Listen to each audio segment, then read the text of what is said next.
Rikers Island behind bars, when justice turns to revenge. The blood on the floor.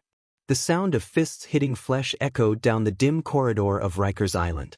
A man screamed. Then, silence. When the guards arrived, they found Marcus Tate lying on the cold concrete floor, blood pooling beneath his head. He wasn't just another inmate, he was the man everyone in Cell Block D had been waiting to get their hands on. The attack wasn't random. It was justice, twisted into revenge. Marcus had testified against one of Rikers' most feared men, a gang enforcer named Dre, the Knife Coleman. Dre had been sent to solitary because of Marcus's words. But in Rikers, isolation doesn't mean safety. The moment Dre was released, the clock started ticking for Marcus. Now, as the blood stained the floor, the question burned through the walls of the prison. When does justice stop being justice and become revenge? The Snitch label. Marcus Tate wasn't always afraid. Before Rikers, he was a construction worker with a short temper and a clean record. But one bad night, one fight outside a club, changed everything. He got 10 years for assault. At first, Marcus tried to keep to himself.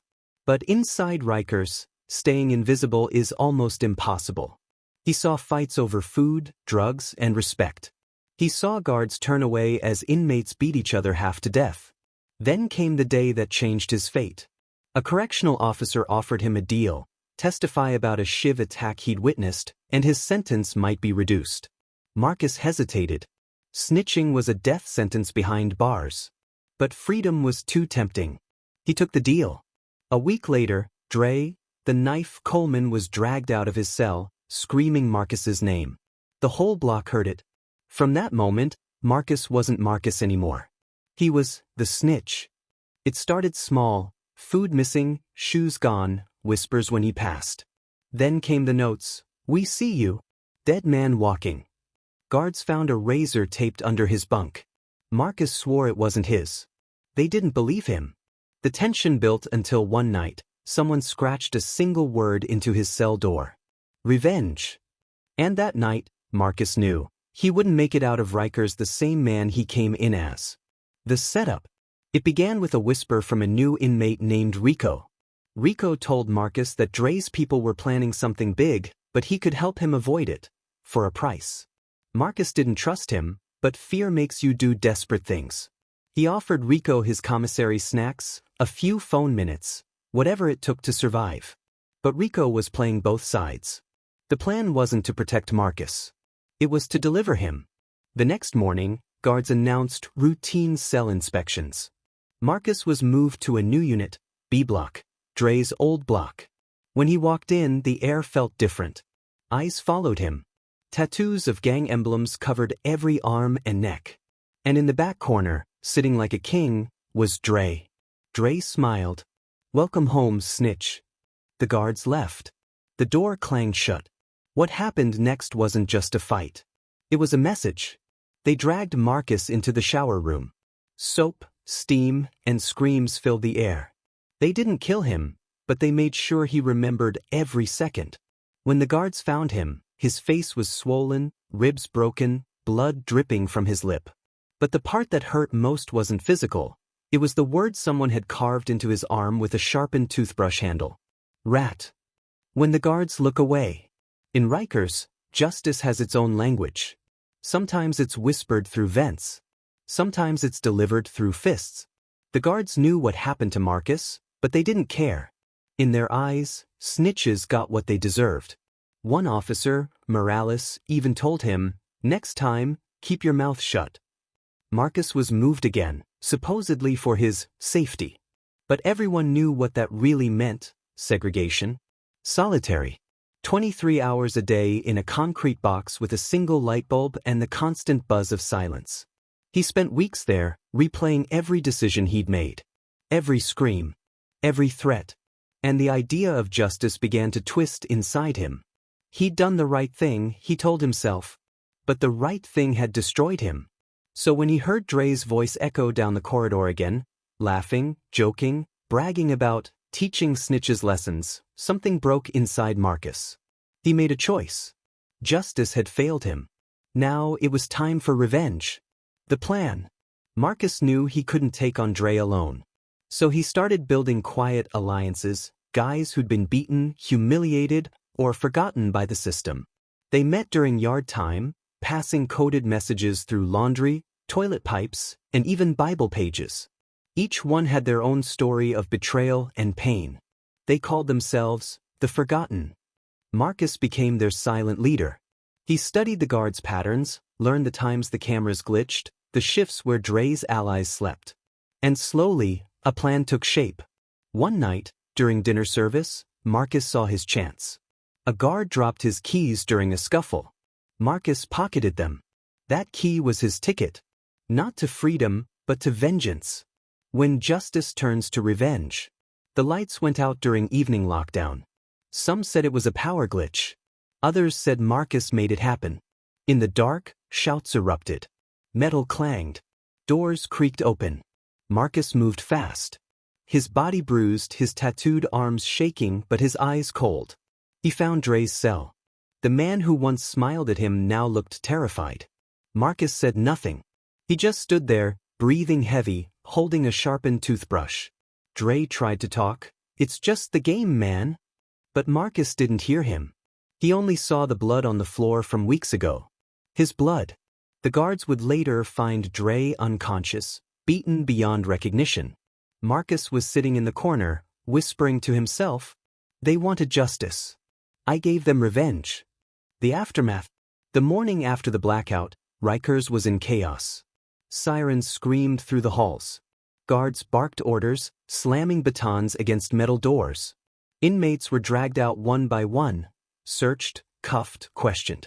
Marcus sat on his bunk, silent. His knuckles were swollen, his lips split, dried blood under his fingernails. He didn't fight. He didn't speak. When they pulled him from the cell, Dre was already gone. Rushed to the prison hospital, face bandaged, jaw wired shut.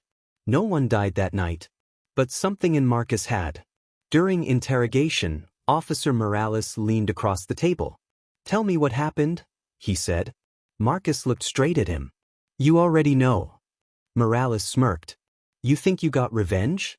You just gave them another reason to bury you." They sent Marcus to solitary again, this time for investigation. No clock, no window, just four walls and his own breathing. Days turned into weeks. In that box, revenge began to taste like poison. He thought about his mother, who'd stopped writing months ago. He thought about the word carved into his arm, "re," and he began to wonder if justice, revenge, or survival even meant anything anymore. But then came the sound he dreaded most, footsteps. Heavy, slow, deliberate. The slot in the door opened, and a folded note slid in. "You think it's over? Dre's people don't forget." The message. Rikers had a way of communicating without phones or letters. One look, one glance, one whisper could carry across buildings. And the message was clear. Marcus was marked again. The guards tried to keep him in segregation, but overcrowding forced them to move him back to general population. The moment he stepped out, eyes tracked him like predators. He traded one cell for another. The forgotten were still around, but most kept their distance now. Nobody wanted to be caught in his storm. Then came the shower incident. Marcus was alone, the steam thick, when he noticed something scratched into the mirror. 3 letters. RIP. That same night, a shank was found taped under his bunk again. He hadn't touched it, but it didn't matter. To the guards, Marcus was trouble. To the inmates, he was a target. And to himself, he was starting to lose his mind. In the dark, he whispered to no one. "They wanted justice. I gave them revenge. But now, what's left for me?" The deal. Weeks later, a counselor named Ms. Jacobs came to see him. She was new to Rikers, clean uniform, calm voice, eyes that hadn't yet gone cold. "I read your file," she said. "You've been through hell. But you can still turn it around." Marcus laughed bitterly. "You don't turn around in here. You just spin in circles." Ms. Jacobs leaned forward. "What if I could get you out of Rikers? Protective transfer. New start." Marcus stared at her. "Why would you help me?" "Because," she said softly, "I've seen what revenge does. And it always takes more than it gives." She offered him a deal: testify about the guard corruption, the cover-ups, the setups. In exchange, he'd get transferred to a safer facility. Marcus hesitated. He'd already seen what deals cost him before. But this time, he wasn't fighting for freedom. He was fighting to live. He agreed. That same night, Morales was seen pacing near the control room, his face tight with anger. And when Marcus returned to his cell, the lights flickered again. The silent war. Rikers turned colder. The guards stopped talking to Marcus. His food tray came late, sometimes missing meals. The air felt heavy, like the whole prison was holding its breath. He knew what was happening. Snitches weren't just punished by inmates. Sometimes, they were punished by the system itself. One night, as he slept, someone unlocked his cell door. It was supposed to be impossible. But the click was real. A shadow slipped inside.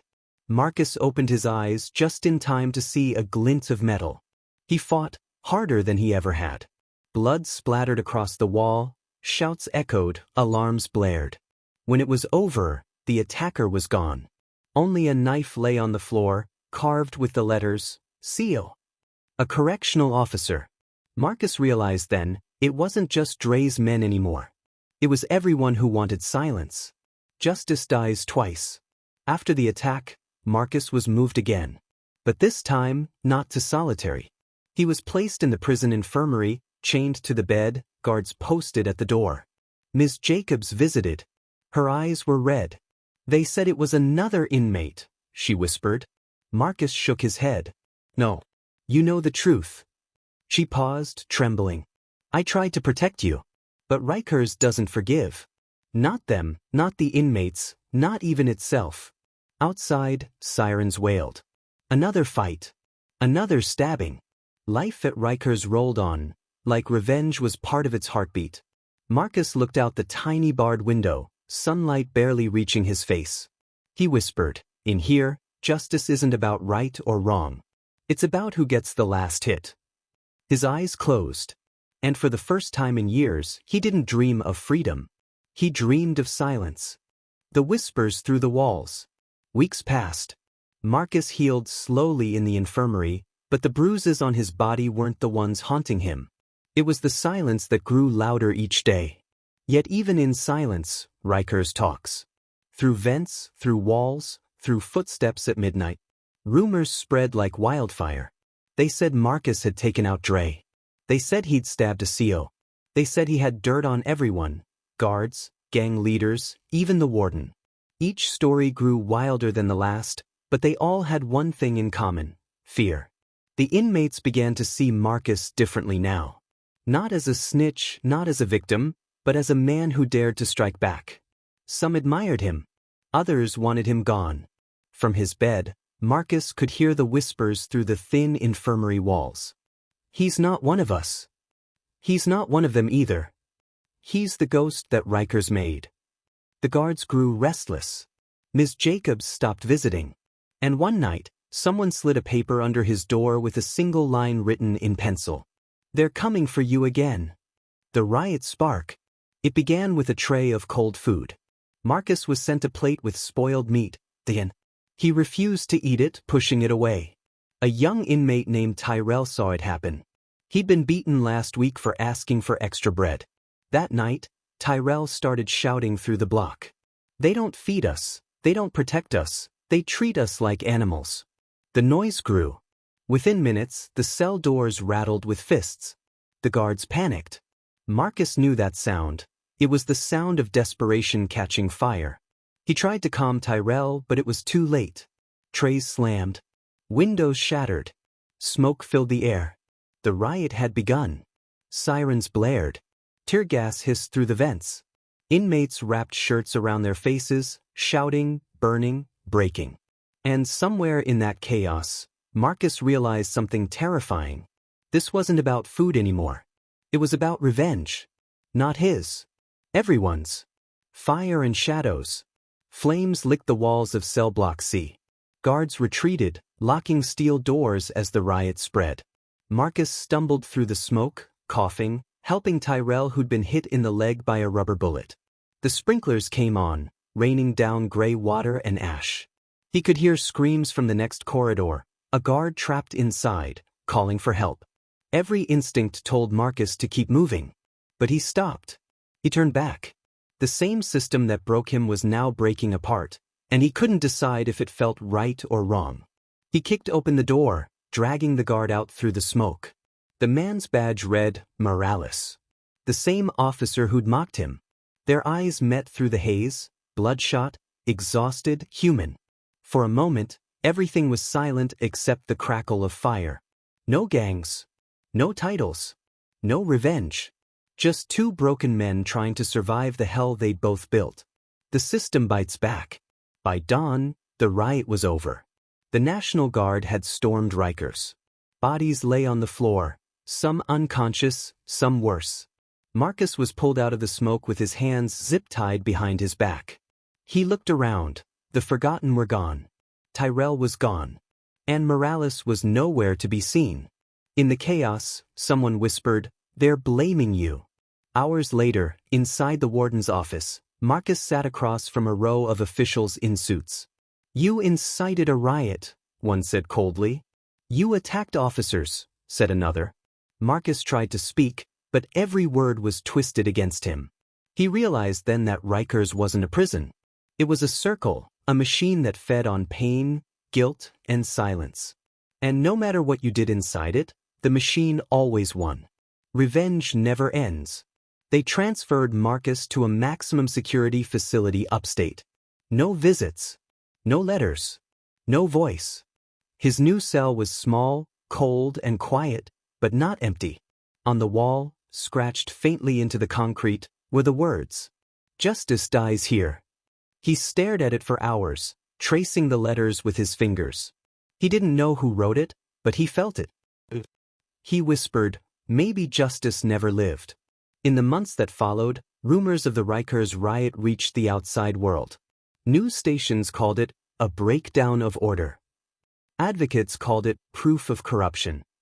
But those who lived it, they called it balance.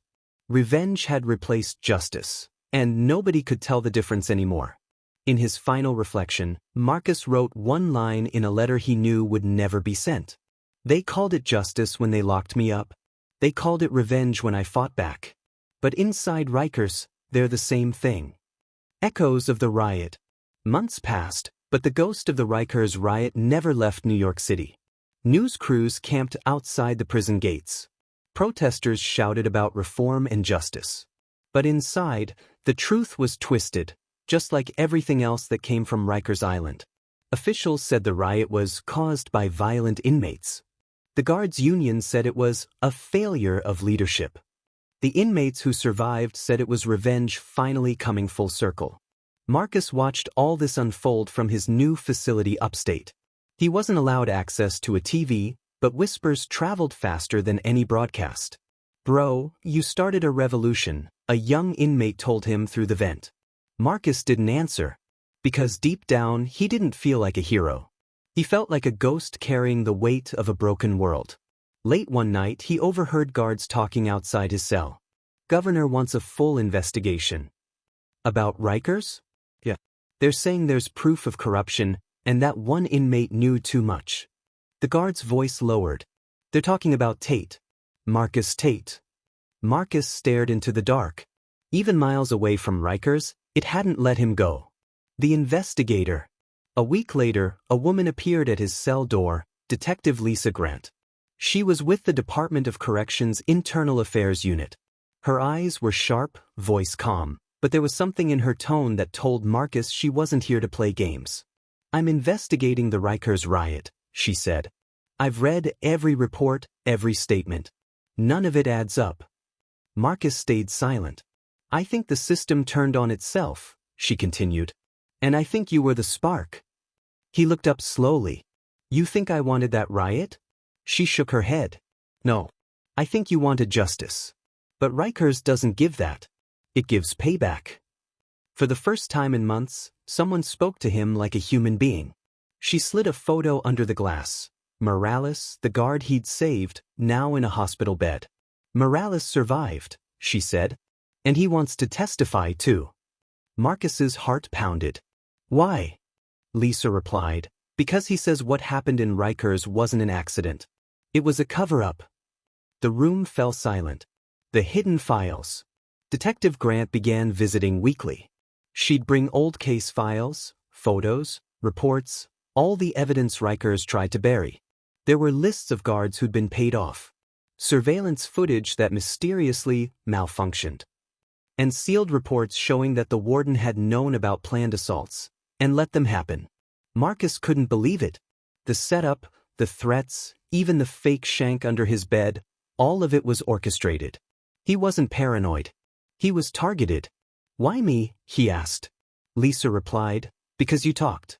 The moment you testified against Dre, they needed to make an example out of you." Marcus clenched his fists, tattoos flexing over scarred skin. "So, they used me to keep everyone else silent." Lisa nodded. "Exactly. And they nearly got away with it." But then she lowered her voice. "Marcus, if you go public, they'll come for you again."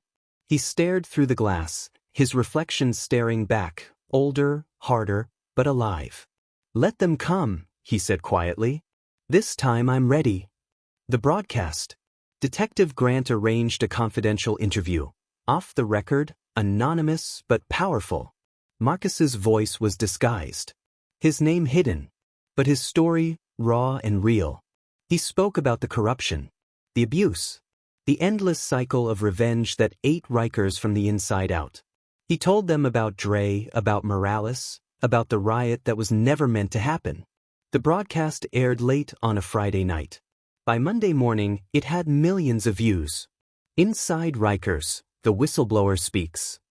The city exploded. The mayor promised reform. Families of inmates demanded justice. And Rikers officials scrambled to control the damage. Inside his new cell, Marcus heard the guards whispering his name again. Only this time, not with hate. With fear. That night, the lights flickered again. He smiled. "Still watching me," he whispered. "Good." The price of truth. Days later, Marcus was summoned to the warden's office. He walked in, hands cuffed, surrounded by guards. Behind the desk sat the new warden, calm, polite, smiling too much. "You've caused quite a stir," the warden said. "You've embarrassed a lot of powerful people." Marcus said nothing. The warden leaned forward. "I can make this go away. Transfer you, give you better conditions. You just have to recant the story." Marcus's eyes narrowed. "You want me to lie again?" The warden sighed. "Noted. I want you to survive." Marcus stood slowly, leaning forward till his cuffs rattled. "I've already survived. That's the problem." Guards escorted him back to his cell, but before the door closed, the warden whispered, "You won't survive next time." That night, Marcus wrote his final letter. He didn't sign it. He didn't address it. He just wrote one sentence across the page. "When justice turns to revenge, no one walks out clean." The next morning his cell was empty. No one saw him leave. No body was found. Some said he escaped. Others said the system swallowed him whole. But a week later, another anonymous letter reached the press. Inside it were files, the hidden reports, the photos, the proof. All signed at the bottom. The legend of Marcus Tate. By the time winter hit New York, Marcus Tate had become more than a name. He was a symbol. Graffiti started appearing on city walls. "Justice is not equal to revenge." In the Bronx, protesters carried signs with his initials. And on social media, the hashtag #RememberRikers was trending across the US, Canada, and the UK. News outlets fought to find out who Marcus really was. Some called him a hero. Others called him a criminal manipulating sympathy. But those who'd lived through Rikers knew the truth. He was the mirror of the system itself. Inside ADX Florence, Pelican Bay, and other supermax prisons, inmates whispered his story like a prayer. He fought back. He survived. He exposed them. One inmate, serving life at Pelican Bay, wrote on the back of a commissary form, "Marcus Tate showed us revenge ain't justice, but sometimes it's the only thing that listens." Even some correctional officers began questioning their orders.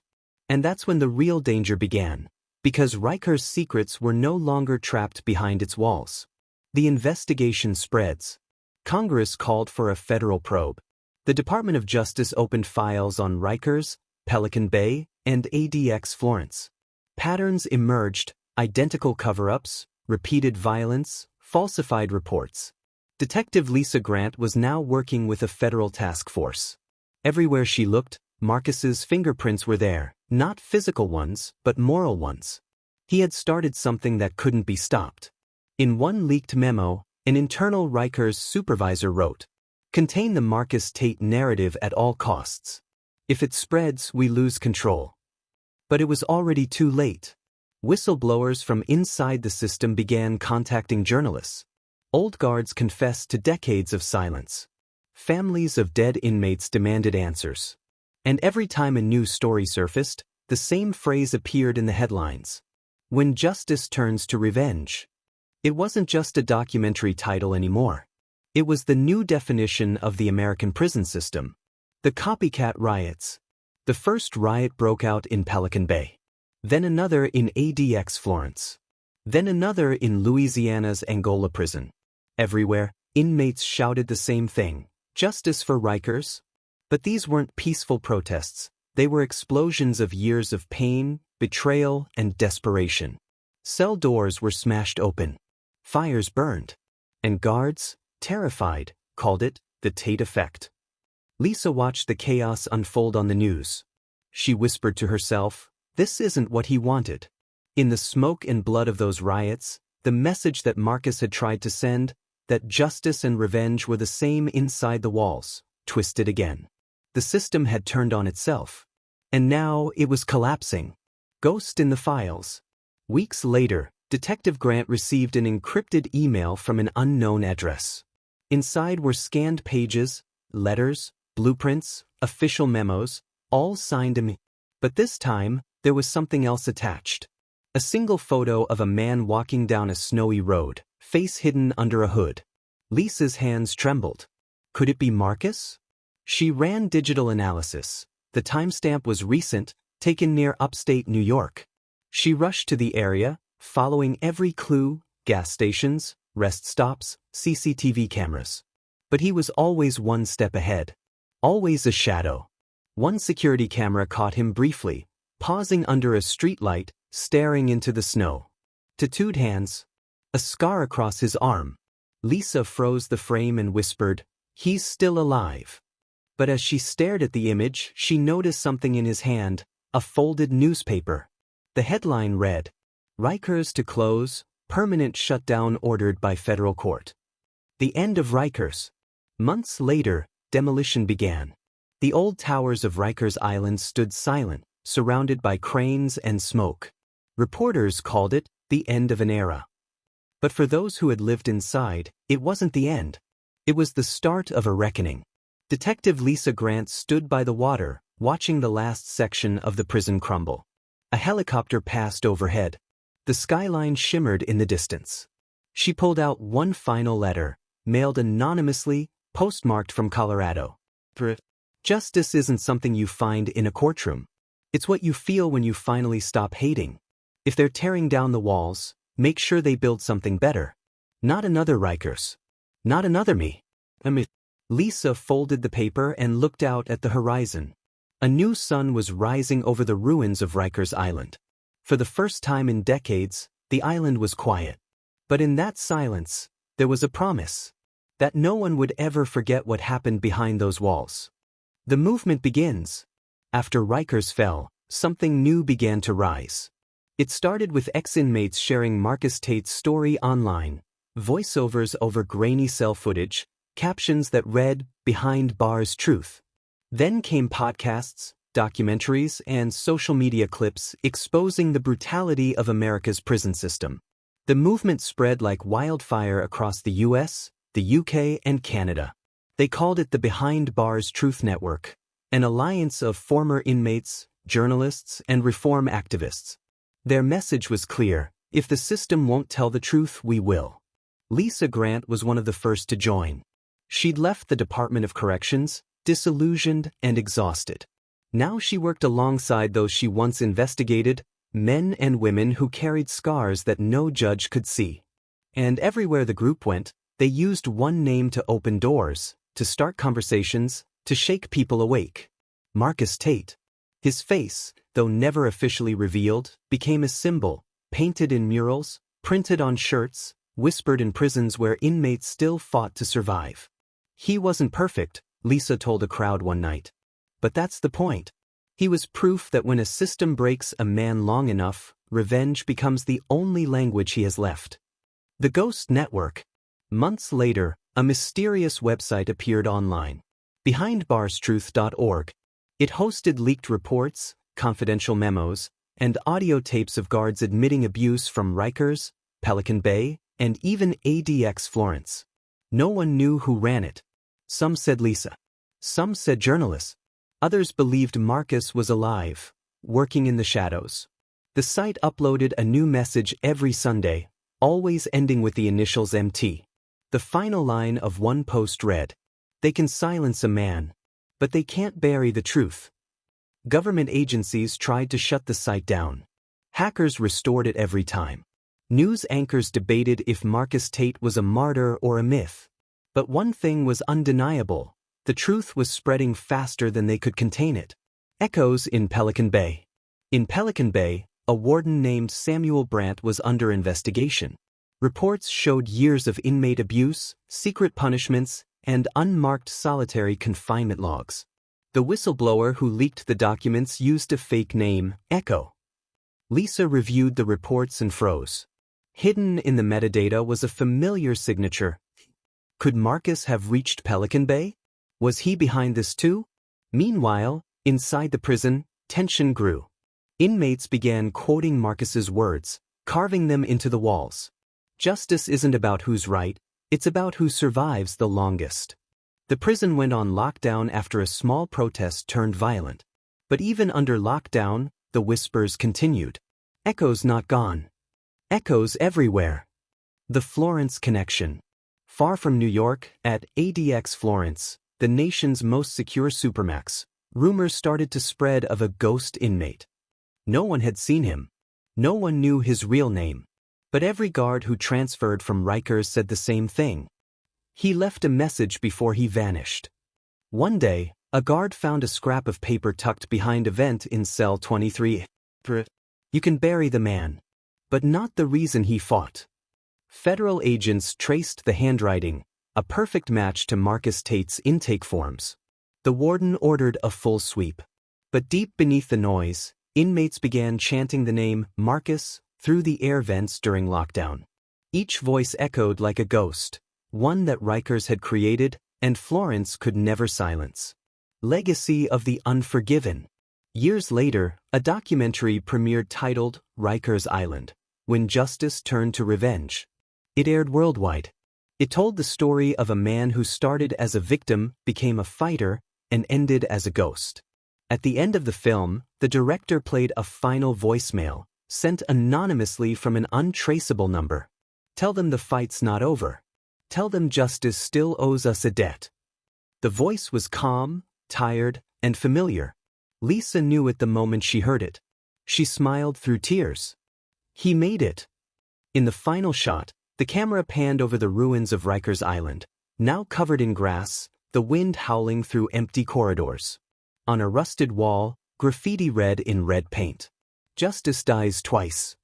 And below it in faint white letters, "But truth lives forever." The Global Reckoning.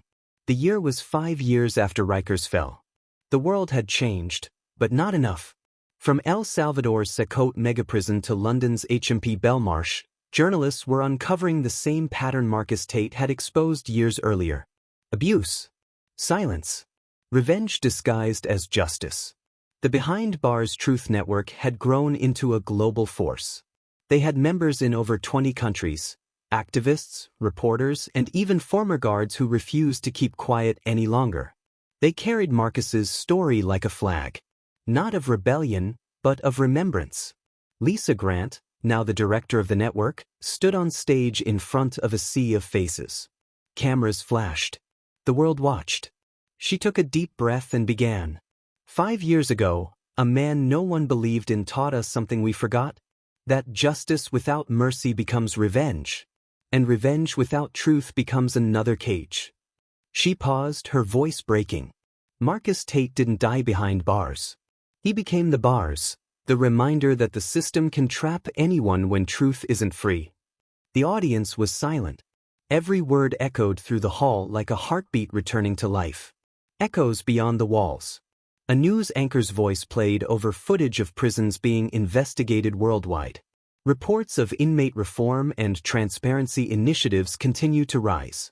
Many credit the Behind Bars Truth Network, inspired by the late whistleblower known only as MT. Across the screen, flashes of change appeared. Guards being held accountable. Families reuniting with inmates once lost in the system. Prisons turning into rehabilitation centers instead of war zones. But for every light, there were still shadows. In a dark cell somewhere in the Midwest, a young man scratched words into the wall with a spoon. Justice dies twice. Truth lives forever. The guard walking by paused, frowning. "Where'd you hear that?" The inmate looked up, a faint grin on his bruised face. "From Rikers." The letter from nowhere. One morning, Lisa received a brown envelope with no return address. Inside was a single page, typed in the same old typewriter font used by the early Behind Bars truth posts. "You did good. Don't stop until the cages are empty. The system doesn't fall in one day. It rots, piece by piece, until truth takes its place." Her hands trembled as she reread the letter. Could it really be him?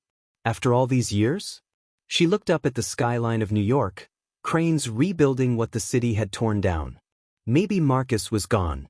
Or maybe, like every story born from pain, he'd simply changed form, becoming part of the wind that carried truth where it was most needed.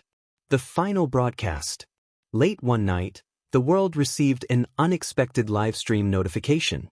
The channel, Behind Bars Truth Network. The title, The Last Message.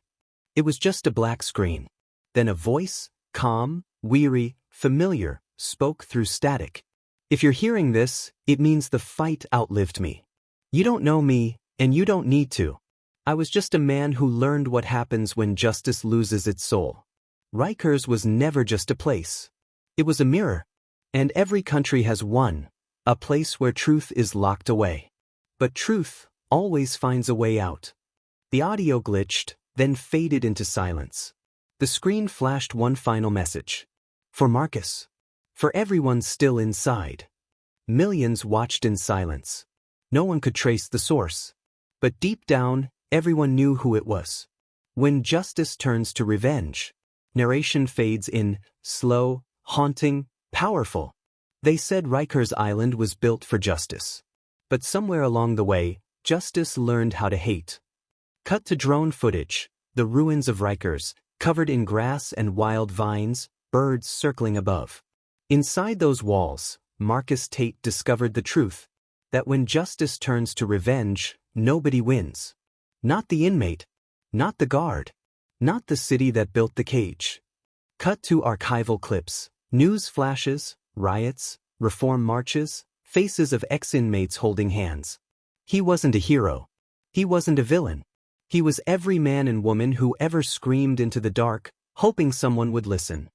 The camera pans over a mural of Marcus, his back turned, tattoos visible, hands gripping prison bars that fade into rays of light. And though his body vanished, his voice didn't. It's in every protest, every reform, every whisper that says, "We can do better." Soft piano music begins to swell. The final image fades in, a cracked prison badge lying in the grass, engraved with a single phrase. Justice dies twice, but truth lives forever. The screen fades to black. Then one last line appears in white, inspired by true events, dedicated to everyone who never stopped fighting for the truth. This isn't just the story of Rikers Island. It's the story of every place where pain becomes policy and hope becomes contraband. But as long as one voice dares to speak, even from behind bars, justice still has a chance.